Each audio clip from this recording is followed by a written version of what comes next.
Hello! One of my favorite new enemies in the Shadows of the Earth 3 DLC is the Aging Untouchable. They look great, they are terrifying, and I love them. And I think that most of us, or at least those of us who played Bloodborne, know of an enemy called the Winter Lantern. And the Winter Lanterns make a comeback in the form of the Aging Untouchable. Hell, there's even an item called, Winter Lantern Fly. And this item is related to the Aging Untouchable. And both the Aging Untouchable and the Winter Lanterns are inspired by a real-life plant called Aikingi. And one of the other names of this plant is Winter Lantern. In Japanese culture, this plant is used during the Obon festival. It is a festival where they honor the dead. But today I want to focus on its use in Chinese culture. In olden Chinese medicine, it is believed that Winter Lantern plants can be used to treat jaundice. Jaundice is a disease that affects the liver, and one of its symptoms is that the skin will turn yellow, but more importantly for this video is the fact that the eyes will also turn yellow. Now, I'm not well informed on this disease, so I'm not gonna talk about it too much. I just wanted to point out the similarities. Winter lanterns and creatures with yellow eyes in Elden Ring, and winter lanterns that are used to cure a disease that causes people to have yellow eyes. Also, have you ever noticed how weird the water looks in the Abyssal Woods? This has always annoyed me ever since the DLC came out, because I could understand why the trees look the way they look, and why the walls look scorched, but the only thing that I couldn't understand is why does the water look so weird in this area, and why is it so prevalent, even though this area is not a swamp, until I started connecting the dots.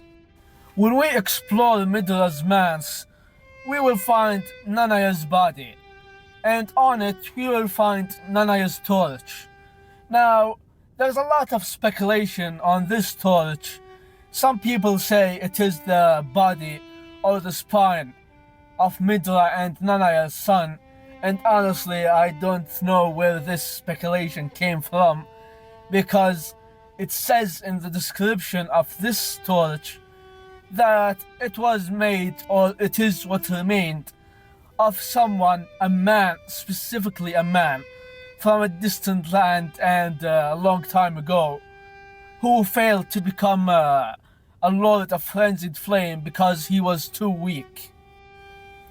So, it's not Nanaya's kid, because the description clearly contradicts that theory, and obviously it's not Midra, because Midra isn't in a distant land, because he is right here in this manse, and he's not in a long time ago, because he is still alive.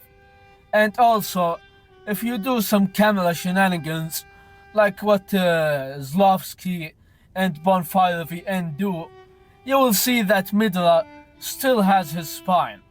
And also, he didn't become a lord yet, and the Ash of War for this torch says that its name is Feeble Lord's Frenzied Flame, or something like that. So, who could it be? So, who could this torch belong to? Who could this spine belong to? My theory is that this spine, or the remains of a body, is what remained of Shabriri, and I mean the original Shabriri, because there's an item description, I'll put it on screen right now, that states that Shabriri was probably the first one to be contacted by the Frenzied Flame. So he is patient zero, basically. So this probably explains the distant land part, and the long time ago part, but I still don't think it is convincing enough. So, let me try to convince myself and convince you. Shabriri, wherever he goes, people will suffer and the frenzied flame will appear. And Shabriri, if you don't know, is inspired by Jewish mythology. In Jewish mythology, there is a demon of blindness called Shabriri. And this demon contaminates the water that people drink from and causes them blindness. So what if this part of Shabriri, the torch I mean, is what made the water look weird by contaminating it, and it somehow spread the influence of frenzied flame. So yeah, maybe this explains why the water looks so weird and why the entire ecosystem of the abyssal woods is so messed up and have frenzy in it. You know, the sheeps have frenzy, the rats have frenzy, the inquisitors who came to stop the frenzy also got frenzy in them. Even the trees look so weird and twisted. I also have a few extra observations that I wanted to share. First is Midra's relation to the horn scent. Now Midra, obviously, or at least he doesn't look like a horn scent because he doesn't have any horns. But his henchmen, every last one of them, or most of them at least, have horns. Tiny horns, not like the other horn scent, but they are glowing.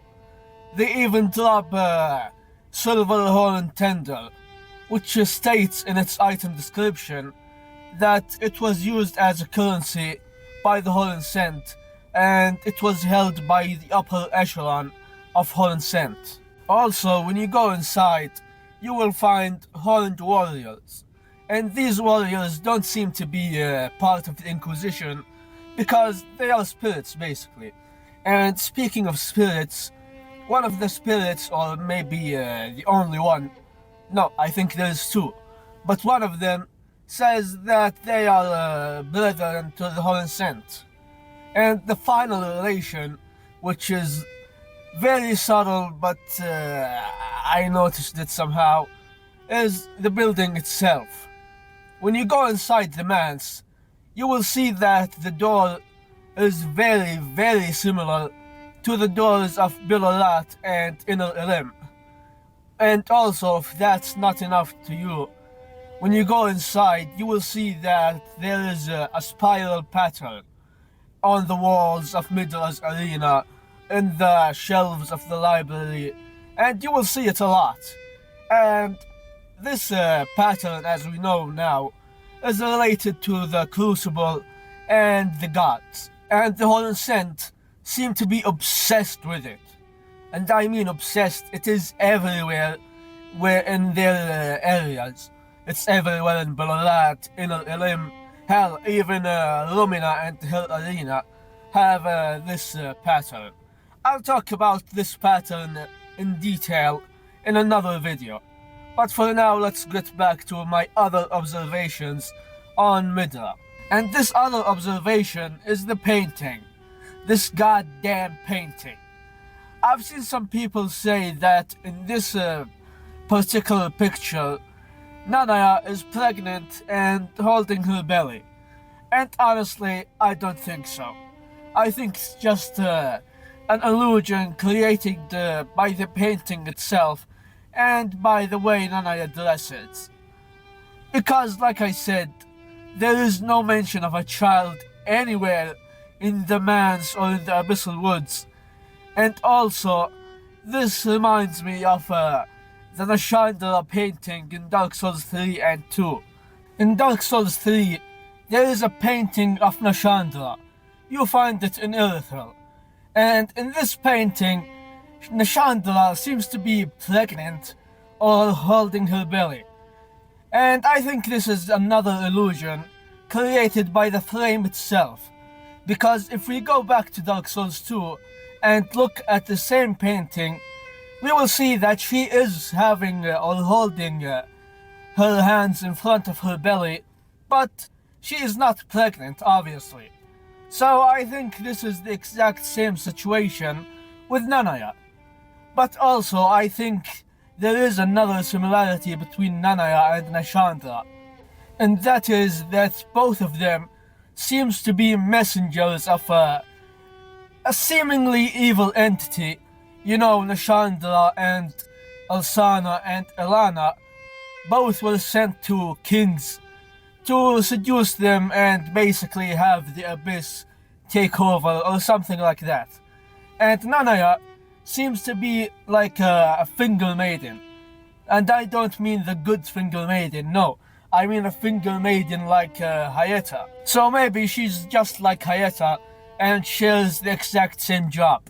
And also, just like Nashandra, maybe she came here to seduce Midra or to bring the frenzy to his land or something like that. I think the story of Midra is far deeper than that, but this is just a theory. Also, if you look at Nanaya's painting and her corpse, you'll notice that we can't see her eyes. So yeah, the similarities between her and Hayata are stronger.